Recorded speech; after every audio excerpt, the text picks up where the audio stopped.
ಹೇಳ್ಬೇಕಂದ್ರೆ ಒಂದು ಟ್ಯಾಗ್ಲೈನ್ ಹೇಳಲೇಬೇಕು, ಭಾಳ ಒಳ್ಳೆ ಮನುಷ್ಯ ಅಂತ ಮತ್ತೆ ಮತ್ತೆ ರಿಪೀಟ್ ಮಾಡ್ತಾ ಇರ್ತೀನಿ ವಿಜಯ್ ಸರ್ ಬಗ್ಗೆ ನಾನು. ಅನೀಶ್ ಅವರಿಂದನೇ ಮಾತು ಶುರು ಮಾಡಿ ಸರ್ ನೀವು. ಎಲ್ರಿಗೂ ನಮಸ್ಕಾರ. ಅನೀಶು ನಾನು ಒಂದು ಕಥೆನೇ ಇದೆ ಈ ಸಿನಿಮಾ ಮಾಡೋದಕ್ಕೆ ಹಿಂದೆ. ನಾನು ಅನೀಶು 16ನೇ ವಯಸ್ಸಲ್ಲಿ ಕ್ರಿಕೆಟ್ ಗ್ರೌಂಡಲ್ಲಿ ಪರಿಚಯ ಆದವ್ರು ನಾವು. ಸಿನಿಮಾ ಮಾಡೋದು ಆಗ ಉದ್ದೇಶ ಇರಲಿಲ್ಲ.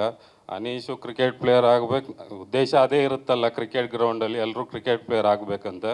ಸರಿ, ಅಲ್ಲಿ ಕಟ್ ಮಾಡಿದ್ರೆ 22ನೇ ವಯಸ್ಸಲ್ಲಿ 22 ಇಯರ್ಸ್ ಏಜಲ್ಲಿರಬೇಕು. ಸರಿ, ಅನೀಶ್ ಸಡನ್ನಾಗಿ ನಾನು ಮಾಡ್ಲಿಂಗ್ ಹೋಗಬೇಕು, ಯಾವ ಕಾಲೇಜ್ ಚೆನ್ನಾಗಿರುತ್ತೆ ಅದಕ್ಕೆ ಅಂತ ಕೇಳಿದಾಗ ನಾನು ಅಲ್ಲೇ ಸ್ವಲ್ಪ ಓದಿ ಸ್ವಲ್ಪ ಮುಗಿಸ್ಕೊಂಬಂದಿದ್ದೆ. ಅದರಿಂದ ಅನೀಶ್ಗೆ ಅಲ್ಲಿ ಬಾಲ್ವಿನ್ ಸಜೆಸ್ಟ್ ಮಾಡಿದೆ. ಅಲ್ಲಿಂದ ಅನೀಶು ಅದು ಹೆಂಗೆ ಇದಾಯಿತೋ ಗೊತ್ತಿಲ್ಲ, ಸಿನಿಮಾ ಅಂದರು ನೆಕ್ಸ್ಟು. ಅಲ್ಲಿ ಕಟ್ ಮಾಡಿದ್ರೆ ಸಿನಿಮಾಗೆ ಹೆಂಗೆ ನಾವಿಬ್ಬರು ಹೈದ್ರಾಬಾದ್ಗೆ ಹೋಗ್ಬಿಡೋಣ ಬಂದ್ಬಿಡು ಅಂದರು.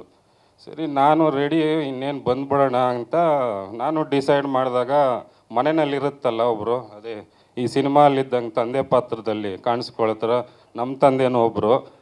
ಅದು ಬೇರೆ ಮಾತುಗಳೆಲ್ಲ ಬಂದು ಅಲ್ಲಿಗೆ ಸ್ಟಾಪ್ ಆಯ್ತು ಸಿನಿಮಾ ನಂದು. ಅನೀಶ್ ಹೋಗಪ್ಪ ಬರ್ತೀನಿ ಅಂತ ಅನೀಶ್ ಟ್ರಾವೆಲ್ ಅಲ್ಲಿಂದ ಹೈದ್ರಾಬಾದಲ್ಲಿ ಅನೀಶ್ ಅವ್ರದ್ದು ಶುರುವಾಯಿತು ಜರ್ನಿ. ಸರಿ, ಹಂಗೆ ನಂಟು ಮಾತ್ರ ಇಟ್ಕೊಂಡಿದ್ದೆ ಅನೀಶ್ ಅವ್ರ ಜೊತೆ.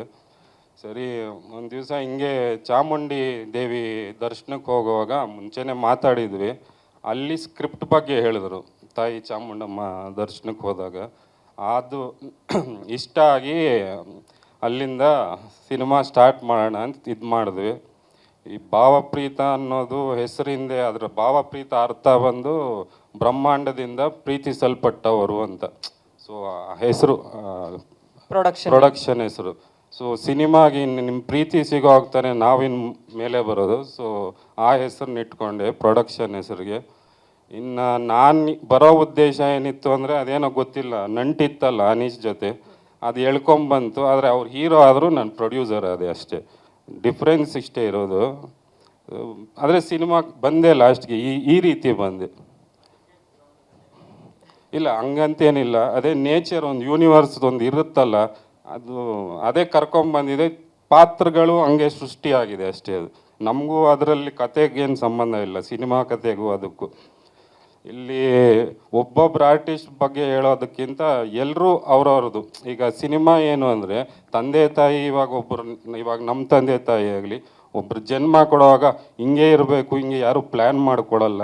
ಸಿನಿಮಾನೂ ಹಂಗೆ, ಕತೆ ಬಂದಾಗ ಈಗ ರಾಜೀವ್ ಸರ್ ಆಗಲಿ ಅವ್ರವ್ರ ಪಾತ್ರಕ್ಕೆ ಅವ್ರವ್ರ ಸಿನಿಮಾನೇ ತೊಗೊಂಬಿಡುತ್ತದು ಪಾತ್ರ. ಅದು ಒಂದು ಕತೆ ಸೃಷ್ಟಿಯಾದಾಗ ಪಾತ್ರ ಅದನ್ನು ಸಿನಿಮಾನೇ ಕೇಳುತ್ತೆ, ಅದು ಸಿನಿಮಾ ತೊಗೊಳುತ್ತದು.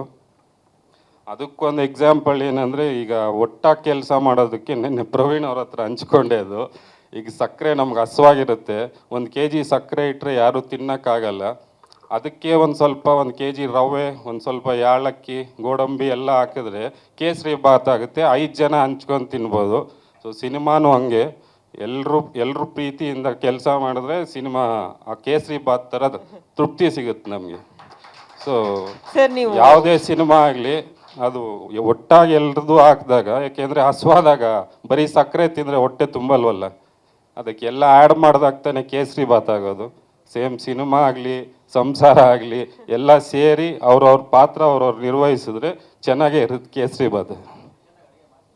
ನನಗೆ ಸ್ವಲ್ಪ ಬರುತ್ತೆ ಸರ್, ಅಡುಗೆ ಮಾಡ್ತೀನಿ ಎಲ್ಲ, ಅದು ನಮ್ಮ ತಾಯಿ ಆಶೀರ್ವಾದ.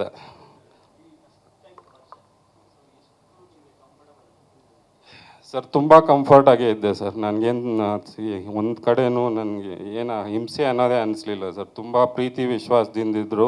ಅದೇ ಸರ್ ಹೇಳ್ತೀನಲ್ಲ, ಒಬ್ಬರ ಮೇಲೂ ಒಂದು ಪಾಯಿಂಟ್ ಮಾಡೋ ಥರ ಇಲ್ಲ. ನಮ್ಮ ರಾಜೀವ್ ಕನಕಾಲ ಸರ್ ಆಗಲಿ, ರವಿ ಸರ್ ಆಗಲಿ, ಅವ್ರ ಪಾಪ ಇವ್ರದ್ದು ಮೆನ್ಷನ್ ಮಾಡ್ಬೇಕು, ರಾಜೀವ್ ಕನಕಾಲ ಸರ್ ಅವ್ರದ್ದು ಶೂಟಿಂಗು ಇನ್ನೊಂದು ಸ್ವಲ್ಪ ಇದೆ, ನಾಳೆ ಹೋಗ್ಬಿಡ್ತೀನಿ ನಾನು, ಇನ್ನೊಂದು 2 ಅವರ್ ಯೂಸ್ ಮಾಡ್ಕೊಬಿಡಿ ನನ್ನ, ಸುಮ್ಮನೆ ನಾಳೆ ಏನಕ್ಕೆ ಪೋಸ್ಟ್ಪೋನ್ ಮಾಡ್ತೀರಾ ಅಂತ. ಅದು ನಾರ್ಮಲಾಗಿ ಎಲ್ಲ ಆರ್ಟಿಸ್ಟ್ ಹೇಳಲ್ವಲ್ಲ ಸರ್. ಸೊ ಅವ್ರು ಟೈಮ್ ಕೊಟ್ಟು ಆದಷ್ಟು ಮುಗಿಸ್ಕೊಂಬಿಡಿ ಇವತ್ತೇ ಅಂತ ಹೇಳೋವಂಥ ಆರ್ಟಿಸ್ಟ್ ಸರ್ ಅವರು Rajeev Kanakala. 2 sir, by language 2 take ಮಾಡಿದ್ದೀವಿ ಸರ್ ನಾವು. 2 ಟೇಕ್ ಶೂಟಿಂಗೇ 2 ಟೇಕ್ ಮಾಡಿದ್ವಿ. ಅದಕ್ಕಷ್ಟೇ ಖರ್ಚು ಆಗಿದೆ. ಈಗ ನೀವು ಕನ್ನಡದಲ್ಲಿ ಒಂದು ಟೇಕು, ಅದೇ ತೆಲುಗು ಅಲ್ಲಿ ಇನ್ನೊಂದು ಟೇಕ್.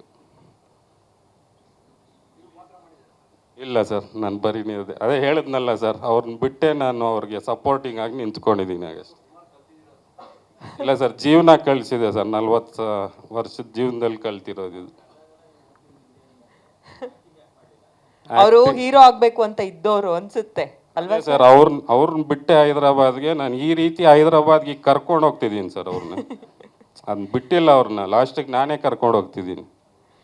ಅಂದ್ರೆ ನಿಮ್ಮ ಮಾತಲ್ಲಿ ನಿಮ್ ಈಗ ಫ್ರೆಂಡ್ ನಾನು ಅಂತ ಹೇಳಕ್ಕಾಗಲ್ಲ ಸರ್, ಅದು ದೇವ್ರು ಒಂದು ಮಾಡಿರ್ತಾರೆ ಕತೆ. ಎಲ್ಲಿ ಇವಾಗ ಅನೀಶ್ ಹೆಂಗ್ ಕತೆ ಮಾಡಿರ್ತಾರೆ, ದೇವರು ಮನುಷ್ಯರ ಜೀವನದಲ್ಲಿ ಒಂದು ಕತೆ ಮಾಡಿರ್ತಾರೆ, ಅದಕ್ಕೆ ನಾನೊಂದು ಪಾತ್ರಧಾರಿ ಅಷ್ಟೇ ಸರ್. ನಮ್ದು construction business, family business sir ನಮ್ದು. ಸರ್ ಆಂಧ್ರನ ಕರ್ನಾಟಕ? ಇಲ್ಲ, ನಮ್ದು ಕರ್ನಾಟಕ ಸರ್. ಅಲ್ಲ, ಹೈದರಾಬಾದಿಗೆ ನಾನು ಕರ್ಕೊಂಡು ಹೋಗಿದ್ದೀನಿ ಈಗ. ಅಂದ್ರೆ ಅನೀಶ್ ಅವ್ರ ಡೆಬ್ಯೂ ಸಿನಿಮಾ ಇದು ತೆಲುಗುಲಿ. ಅಲ್ಲ, ಅವ್ರು ಫಸ್ಟ್ ಲಾಂಚ್ ಆಗ್ಬೇಕಂತಿದ್ದು ತೆಲುಗು ಅಲ್ಲಿ. ಸೊ ಇಷ್ಟು ದಿವಸ ಜರ್ನಿ ಮಾಡಿ ನಾನೇ ಬರಬೇಕಿತ್ತೇನೋ ತಿರ್ಗಿ ಕರ್ಕೊಂಡು ಹೋಗೋಕೆ. ಅದು ದೇವ್ರು ಬರ್ದಿರೋದು ಸರ್, ನಾನಂತ ಹೇಳ್ತಿಲ್ಲ. ಅದಕ್ಕೊಂದು ಕತೆ ಇದೆ ದೇವ್ರದ್ದು. ಅದೇ ಸರ್,